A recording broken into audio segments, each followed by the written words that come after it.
Welcome to another episode Rewind, where we replay important podcast episodes relevant to your athletic journey. Episode 272. This one's a goodie. Enjoy.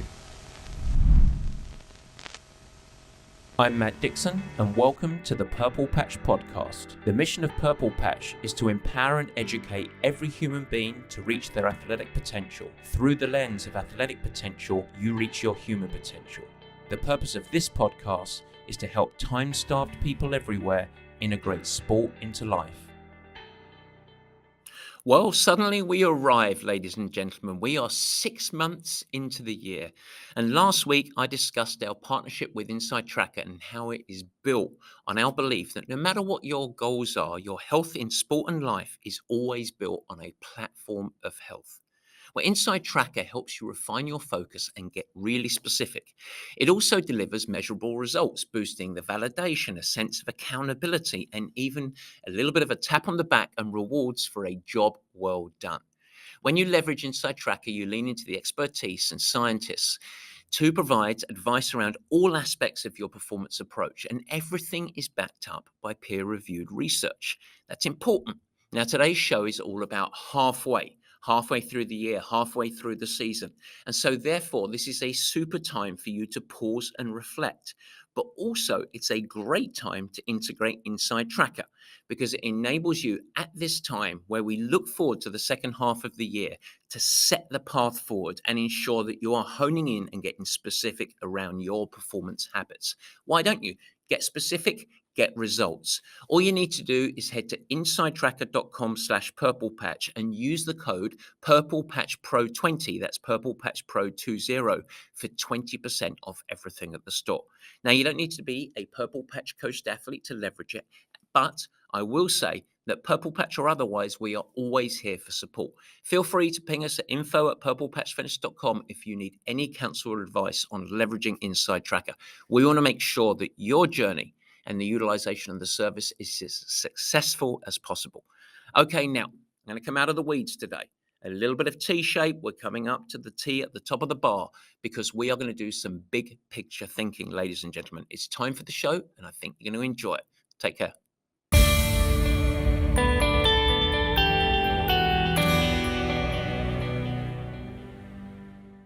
And welcome to the Purple Patch Podcast. As ever, your host, Matt Dixon. And folks, we're halfway.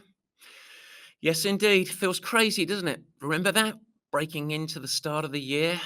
It was that time for reflection and looking back.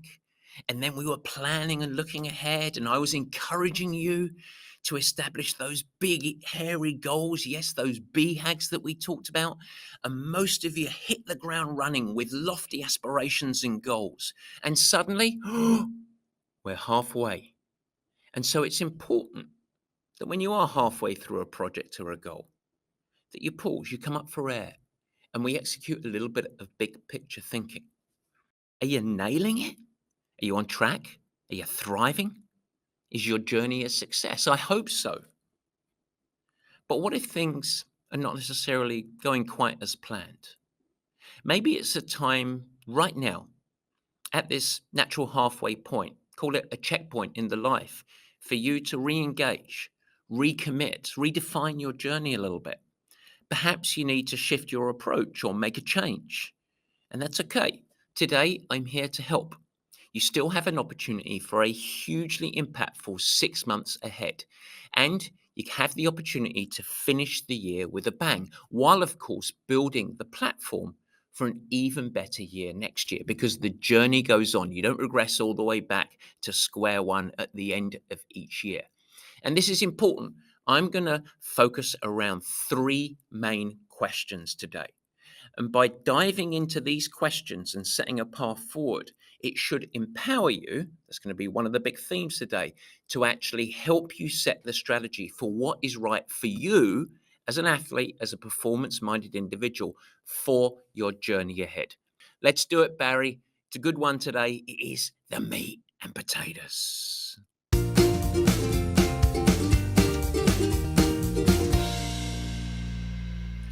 Yes, folks, the meat and potatoes. And as I said in the introduction, it is time for a deep breath out. We can pause, we can reflect, we can gain some perspective, and most importantly, we can look forward. We can re engage and remotivate because we are halfway. It is a natural checkpoint in the year. Now, a couple of weeks ago, we talked about reinforcement. And I said it's a critical part of daily habit building to have positive reinforcement, whether you're thinking about daily training or, of course, reviewing or assessing a race. And I encourage you beyond this show to spend some time reflecting on the last 6 months.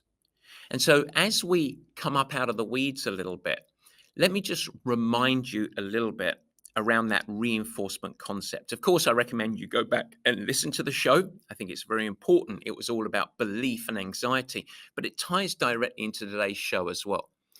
Remember that as you're reflecting or assessing on a daily basis, but also at checkpoints coming out of a race, or at this point, as we are here, halfway through the year, pretty much halfway through the season, it's good to reflect back on what you've done so far.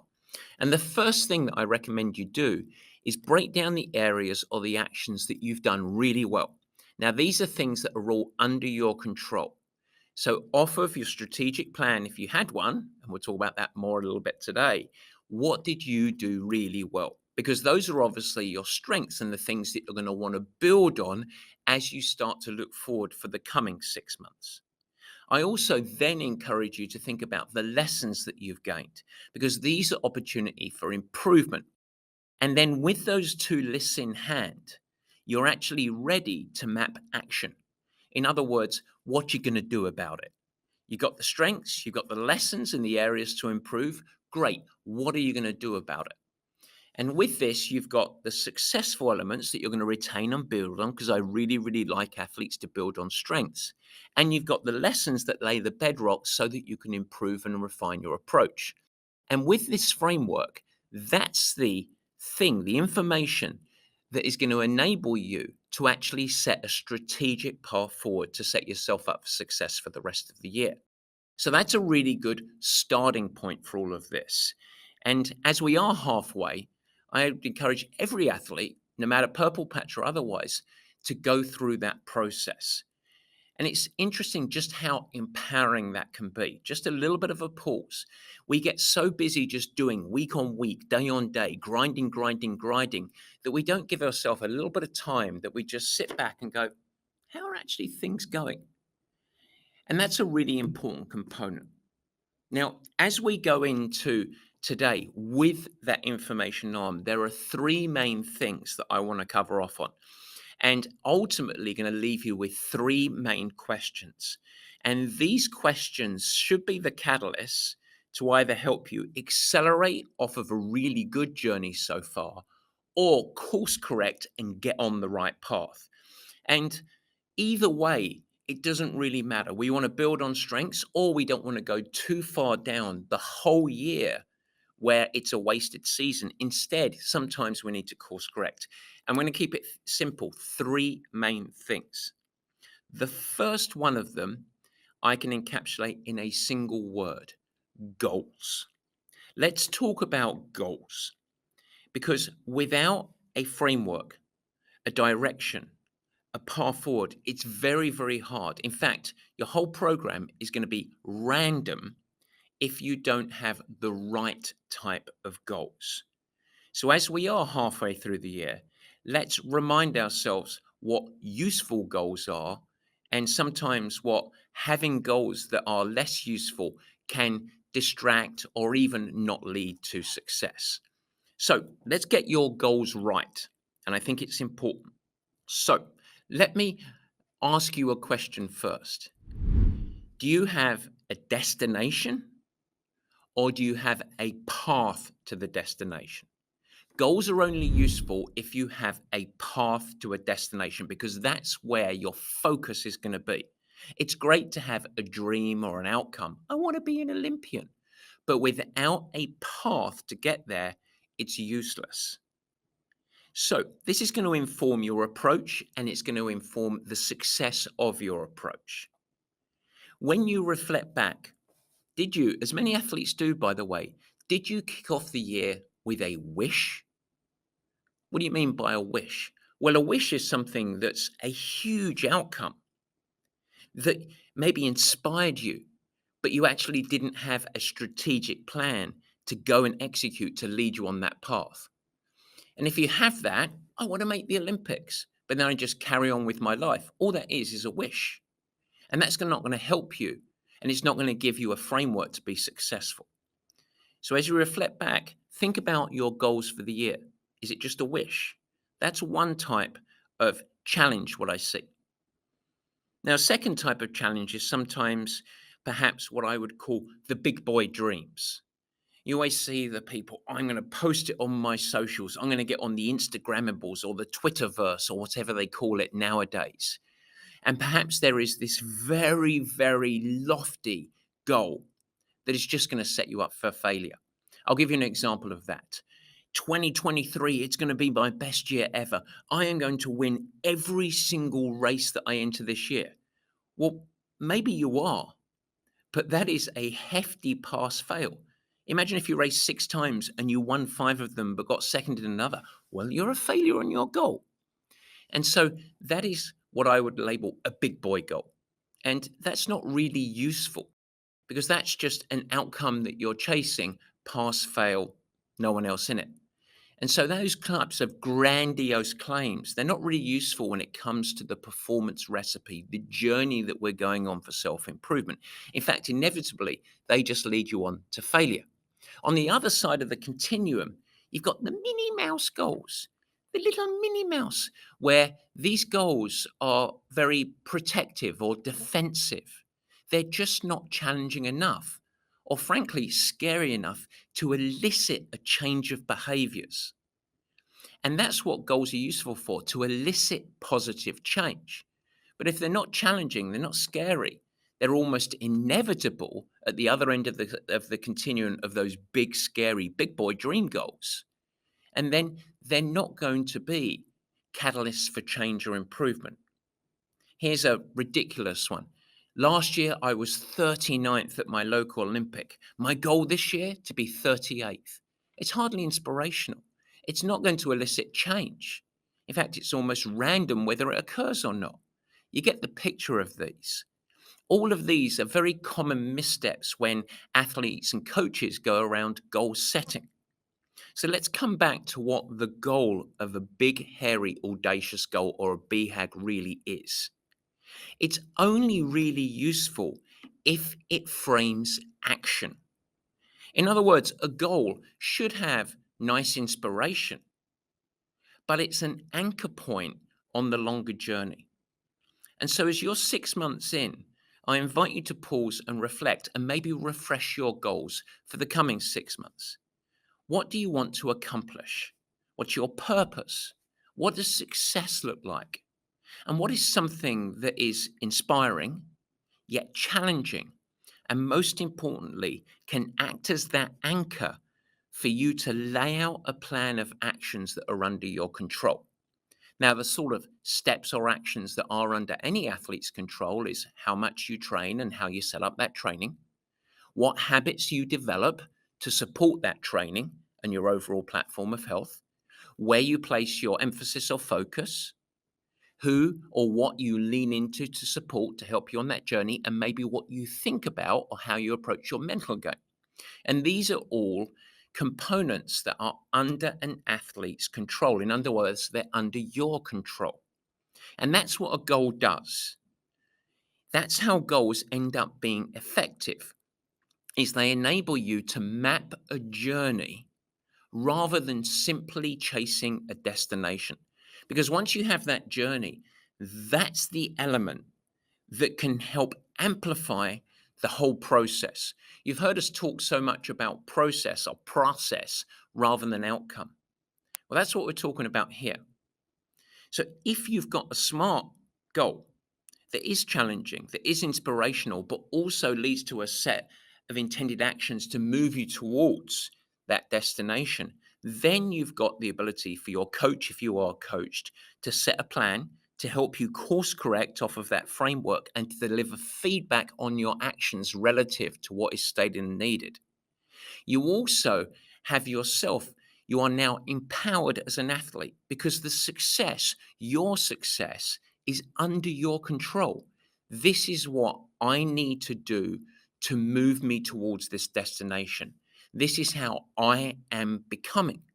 And that's how you can continually course correct, give yourself feedback, make smarter decisions, etc. And the nice component of it all is you then step forward into your performance journey with a wonderful word, clarity. And with clarity, you can make decisions. So it's very simple. So beyond your goals, though, as impact number one, whether you're framing your goals or perhaps reframing your goals, you still need to think about at this time concept number 2 and 3. Are you actually on the right track globally? And I think it is important to reflect on the goals and your actions to get there. But also, as you've painted your picture and you're going day to day, this is, as we are at the halfway point, also useful to say, am I actually doing what I intend to do, what I hope to get out of this? Whether it's sport, whether it's just a performance journey for energy, for life, whatever it might be. As a time starved athlete, I think it's important at one of these checkpoints, like we're at right here, halfway on, are you on the right track? Are you on the best situation? And it's important that we think about the bigger picture here.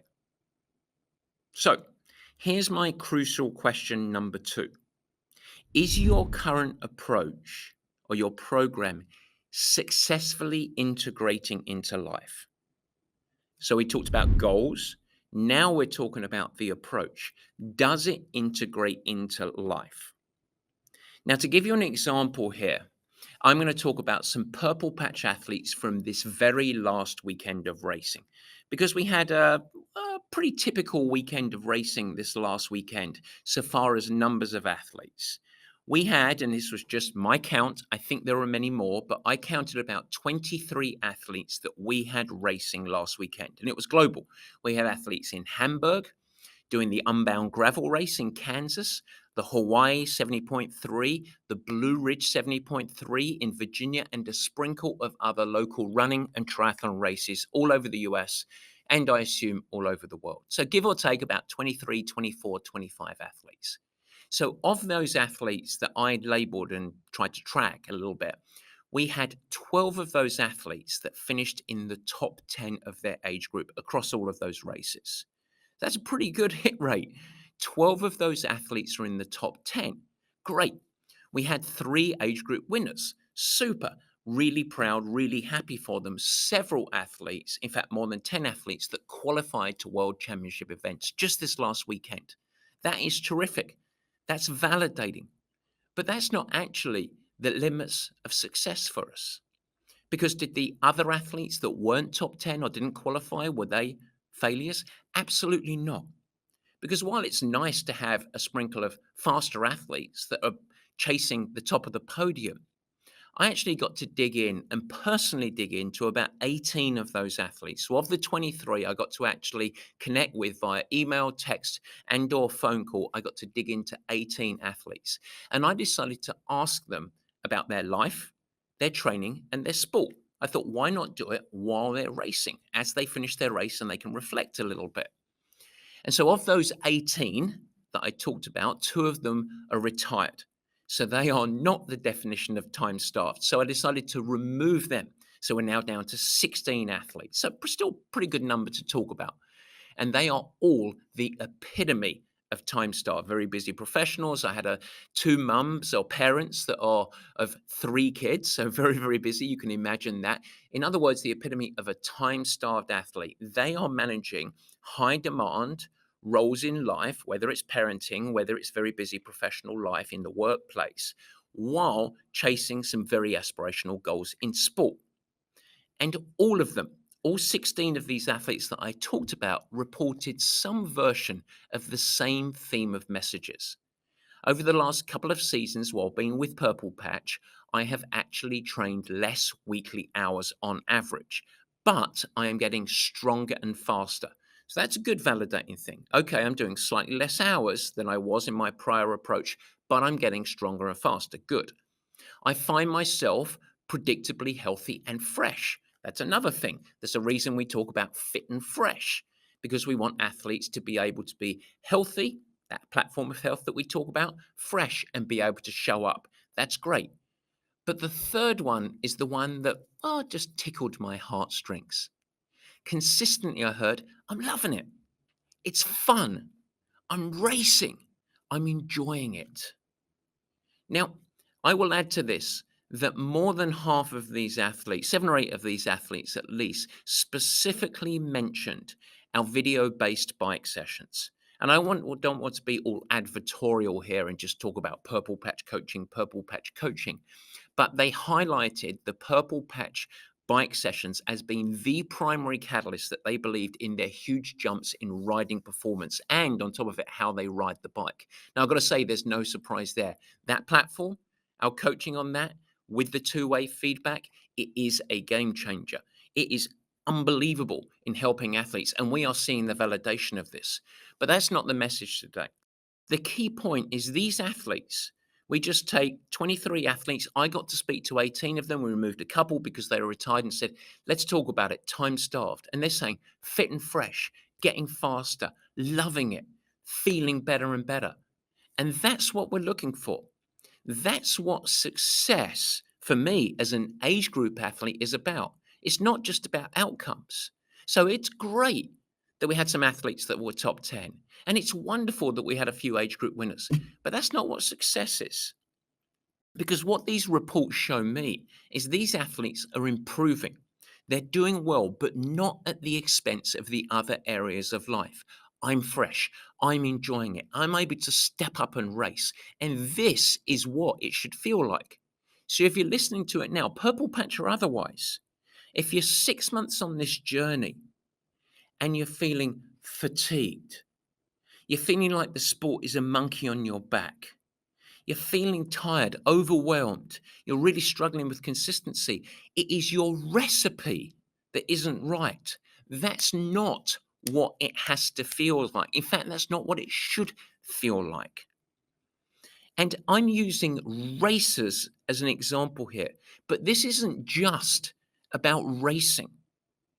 As a complete tangent, many of you guys might have read Peter Attia's book, Outlive. It's a really good book. He does a tremendous job talking about health span. In other words, as I heard the other day, it's not about how long. I'm here for having fun and feeling great. And that's in many ways what it is, trying to not just extend life, but extend the quality of life, the number of years that you feel great, that you're thriving. And the truth is, it's not just about the journey in sports that this becomes important. By you committing to fitness and the performance habits that we talk about on this show, it's not about dumping that on top of life, because you've already got high demands. You're already time starved. You're already busy. None of us have more capacity just to throw another thing on top. Instead, it's about prioritizing these aspects, just like our athletes are doing. You don't need to be an athlete to do this, but it's about prioritizing fitness and supporting habits so that you can leverage the results for you to get more, to enable you and equip you to be more effective, to increase your capacity. That's what it's all about. And so at the 6-month marker right now, if you're listening to this and you're thinking, yeah, I am feeling overwhelmed. In fact, when I'm exercising, I struggle to hit consistency. And when I do so, if I do so, I'm feeling fatigued. Then your recipe is wrong. And I cannot overstate this. It doesn't have to be like this. We help, and there are many other coaches as well, help people integrate sport, fitness, the habits into your life to amplify your life, to promote your life, to make you feel better, predictably. And you're going to get faster as well if you get that recipe right. This is about investing in yourself. You should build a sustained performance recipe, and it is likely the biggest impact that you can have on your performance athletically, but also your health and your health, the way that you show up in work and your life. It's absolutely no wonder when we talk about this, because this isn't easy. It's no wonder that almost every single professional athlete leans into coaches. And in parallel to that, almost every single C suite executive leans into coaches to help them crack the code. It's so challenging to do it yourself. In fact, I would say it's almost impossible to effectively do this and nail your recipe. And so I would recommend, as you are 6 months in, am I getting this right? Am I under control? Do I feel like this is something that's helping me thrive? Or am I in a gutter of fatigue? And if you are, you can change it. You can redefine your goals, part one, but then you can evolve your recipe. Super. Now, there's one more component as well. And I think this is the third leg of the stool here. The final question you should ask yourself. As I'm going along the journey from back then in January, how we talked about at the start of the show, to now 6 months in, am I athletically smarter? That might sound counterintuitive, but I think that's a key question. Am I smarter athletically? A big part of the performance journey is about the athlete building autonomy. We always talk about empowerment. It's really, really important. Success will emerge if the athlete continually builds on their lessons. And I would argue that coaches should be continually on a path of trying to educate and, of course, empower the athlete.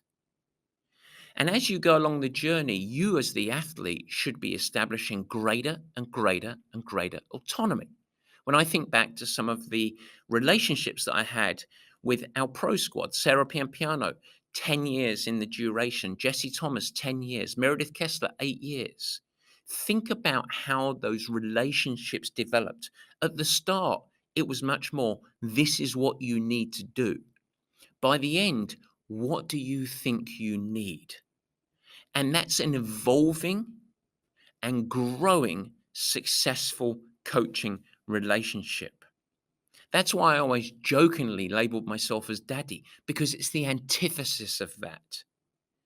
You should be getting more and more equipped to be able to read your situations, understand where you're at, and make smart decisions for yourself. You should be greater in your success of developing positive habits. But many athletes aren't. They get stuck in a reactive state, simply following, checking the boxes on a really rigid plan, or needing to ask their coach or their mentor about every single decision across all of the management of their program. And so, if this sounds like you, it's time, I believe, for you to step up, to actually take some ownership on your program. Now, you might be stuck in a coaching situation that actually drives you into that reactive type of a program. Because I hate to say it, that dictator style of coaching is relatively prevalent. But I've got to say, if that does sound like your coaching, just do what I say. Just follow the program. I'm in charge. You do what I say, and I'll drive you to success. If that sounds like your coaching relationship, you probably want to think about revolving your coaching. Seriously, is that black and white? Because for me, that is not effective coaching. That's not long term. That's reliance. And that's going to lead you in a reactive state. It's ultimately not going to take you on a path of ownership, confidence, belief, and understanding. A great coach will always drive to help you make the right decisions, will always be there to offer perspective, and of course, assist with course correction when you get off track. Remember what we talked about with goals? Framing actions under your control to lead you toward the destination becoming. The coach can then hold you to account to those actions and help you course correct. And this is why effective coaching is anchored around good feedback, education, accountability, and support. It's really key elements. But ultimately, the athlete is driving. The athlete, you own your journey, you manage it. And that becomes all empowering.